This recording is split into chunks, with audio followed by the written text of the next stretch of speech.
Good afternoon, everyone. Thank you for being here today. My name is Olga George. I'm the press secretary for the City of Pittsburgh and Mayor Ed Gainey. This is our second media briefing, and we appreciate you being here to hear about all the exciting and interesting things that the mayor and this administration will be up to this week. To provide you with that information is our interim communications director, Ms. Sydney Cooper. Sydney?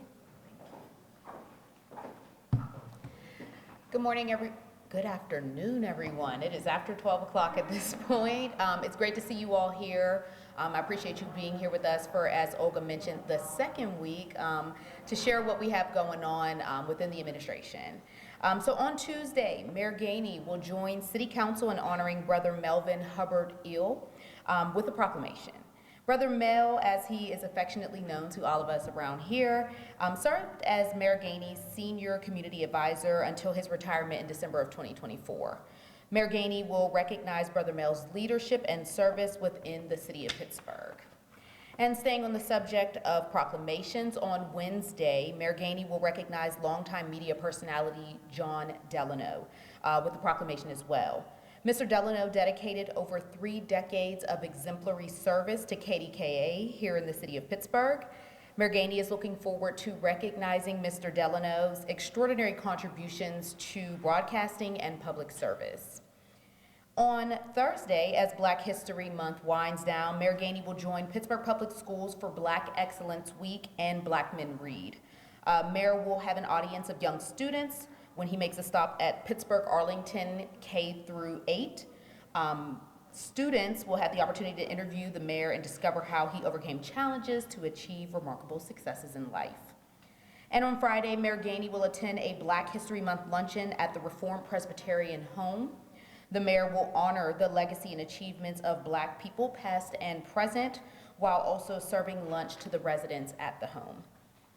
Later in the day, Mayor Gainey will have an audience with the Pittsburgh Bureau of Emergency Medical Services for a promotion ceremony.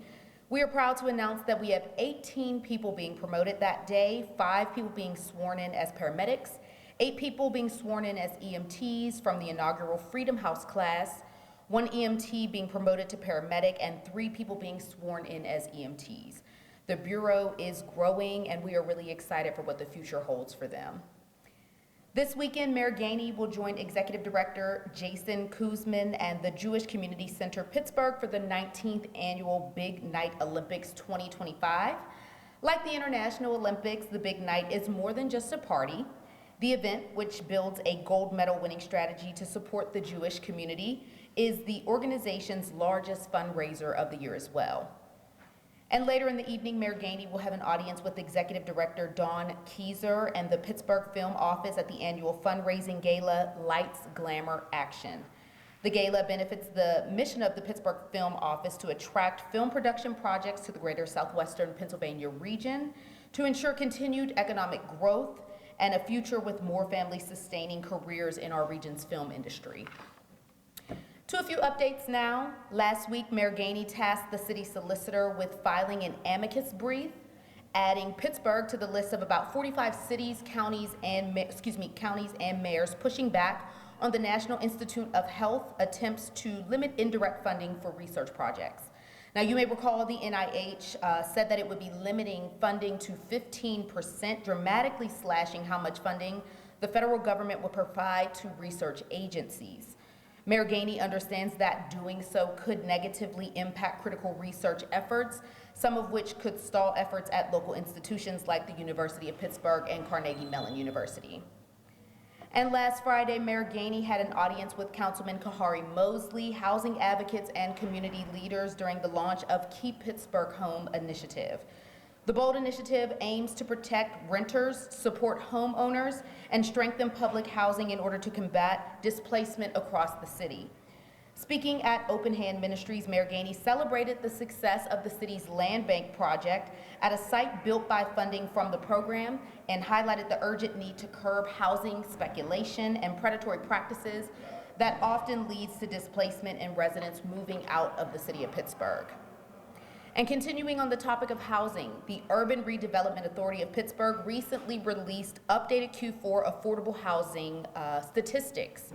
I'm happy to share that we are continuing to see an increase in affordable housing options, and to date have 1,414 affordable units have been built or complete and are under construction here in the city of Pittsburgh. We're really excited about that. A few things to note this week on the legislative front. During City Council's regular meeting on Tuesday, the Gainey administration plans to introduce legislation to make our sidewalk repair program permanent. The Sidewalk and Curb Repair Program is a joint initiative led by the Department of Mobility and Infrastructure and supported by the Department of Public Works. The pilot program was created to allow the city to overcome obstacles standing in the way of our ability to create safe sidewalks, specifically the challenge of getting individual property owners to repair the part of the sidewalk for which they are responsible for. Through the program, the city is permitted to coordinate the repair and replacement of sidewalks for private property owners in lieu of a citation and at a much lower cost than if the property owner were to arrange work for themselves. Property owners can finance the repairs and repay the city, avoiding the inconvenience of cost obtaining permits. Our goal with this program is to achieve accessible sidewalks in every neighborhood here in the city of Pittsburgh. And one major authorization is up for a final vote on Tuesday, the city's 2025 bond issuance. Funds received from the sale will be used to fund $62 million in scheduled capital projects that council approved back in December. On behalf of the city of Pittsburgh and the office of Mayor Ed Gainey, I'd like to thank you for being with us here this afternoon. I will now open up the floor for any questions. Yes, ma'am, Julia. I know at the housing assessor on Friday there was talk about some legislation that would be regulating Airbnbs. Do you have any idea when that might be coming up or when you should keep an eye out for that? Give me just a moment. I'm going to actually welcome Krisha, our city solicitor, up, who may be able to provide a little bit more information on that, okay? The current rental registration, registration, pardon me, is, it covers short-term rentals. So this current bill would cover Airbnbs. We have luckily gotten very good feedback from Airbnb itself, which stated it was encouraging its owners to participate in our rental registration program. It is currently voluntary and will be until June, until the court makes a final ruling on the hearing in front of it. There was talk about an additional bill coming up at the assessor on Friday. I'm not aware of that. Got it. No. Julia, I'll take your question back to our team and provide you with that information. Thank you. Anyone else? For news that asked me to ask, is there any update on there was a shooting last week, a male and a female, any update on that at all? We do not have any updates at this time. Any information regarding that incident would come out of the Public Safety Department. So we can definitely take that question back and provide you with more information from them, okay?